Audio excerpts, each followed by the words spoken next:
Anda Anugrah, Zulkifli, Arek Giantomo, Krishan. Masih semangat tidak kira-kira hari ini? Mas, masih semangat tidak? Masih. Semangat terlebih dahulu yuk, biar kita lebih semangat lagi. Tepuk semangat.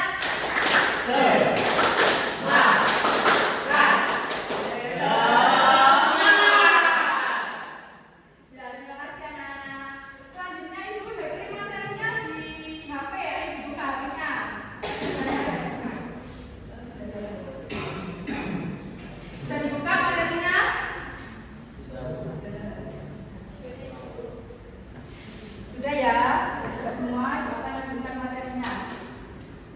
Mulai pembelajaran hari ini, Ibu akan mengulas sedikit pembelajaran materi yang kemarin. Masih ingat materi yang kemarin tentang apa? Tolong menolong. Ya, tentang tolong menolong. Siapa yang masih ingat pengertian tolong menolong? Angkat tangan. Krishan? Masih Bu. Ya, bisa diulangi lagi? Tolong menolong adalah bentuk kerjasama sosial yang bertujuan untuk mencapai kesejahteraan bersama. Ya, benar. Jadi tolong menolong itu untuk kerjasama sosial yang bertujuan untuk mencapai kesejahteraan bersama. Contohnya yaitu kita tuh harus saling tolong menolong. Misalnya kayak teman kita ada yang kesusahan, kita membantunya. Terus kayak ada korban banjir, kita juga harus tolong menolong. Sampai sini materi yang kemarin paham? Kita lanjut materi yang hari ini ya. Tentang membudayakan pola hidup sederhana dan menyantuni duafa.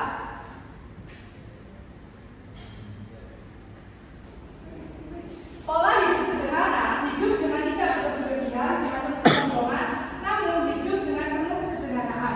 Maksudnya kita tuh di dunia ini nggak boleh hidup terlalu berlebihan. Kayak kita punya harta yang banyak, kita juga harus ingat sama kaum duafa. Jadi kita nggak boleh melebih-lebihkan harta kita, menambahkan harta kita, karena semua itu hanya titipan dari Allah. Dijelaskan dalam surat Al-Furqan ayat 67 yang berbunyi Bismillahirrahmanirrahim walladzina idza anfaqu lam yusrifu wa lam yaqturu wa kana baina dzalika qawama, yang artinya dan orang-orang yang apabila membelanjakan harta mereka tidak berlebihan dan tidak pula kikir, dan adalah pembelajaran itu di tengah-tengah antara yang demikian. Maksudnya kita itu tidak boleh membelanjakan harta kita secara berlebihan. Kita boleh belanja tapi secukupnya saja. Kayak misal kebutuhan kita beras, ya kita belanja secukupnya aja, nggak usah yang berlebihan sampai buat stok, bahkan biasanya sampai ya benar. Nah, perilaku orang yang menyamakan surat Al-Furqan ayat 67, berinfak dengan seimbang, hidup sederhana, tidak kikir, tidak boros. Dari ayat sebelumnya surat Al-Furqan ayat 67 itu menjelaskan bahwa kita itu harus bersedekah, membantu orang kaum duafa, dan harus berinfak dengan seimbang. Selanjutnya yaitu menyantuni kaum duafa. Kenapa sih kita harus menyantuni kaum duafa? Ada yang tahu tidak?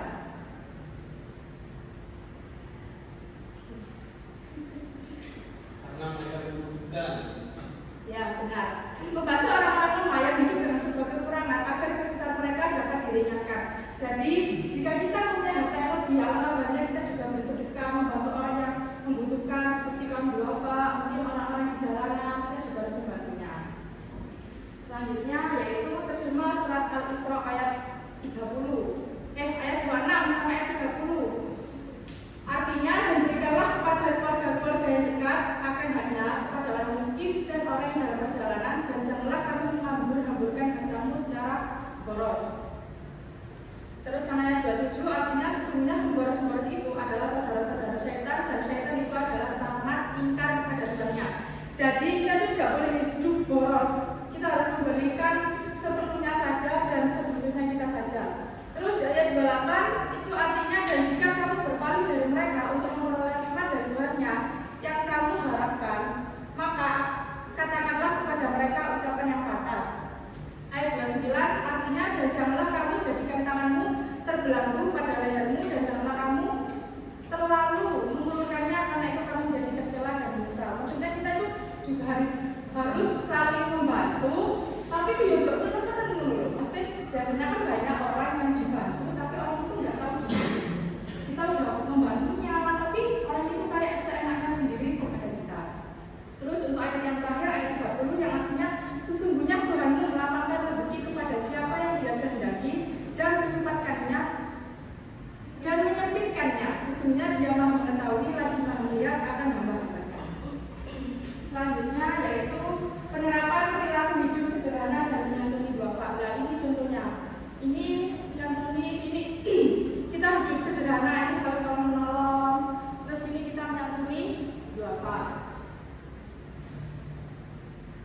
Sekian untuk materi hari ini. Mungkin ada yang kurang jelas dan mau ingin ditanyakan? Oh, ada yang bertanya? Sampai sini paham berarti ya? Ibu akhiri materi untuk hari ini. Sekian.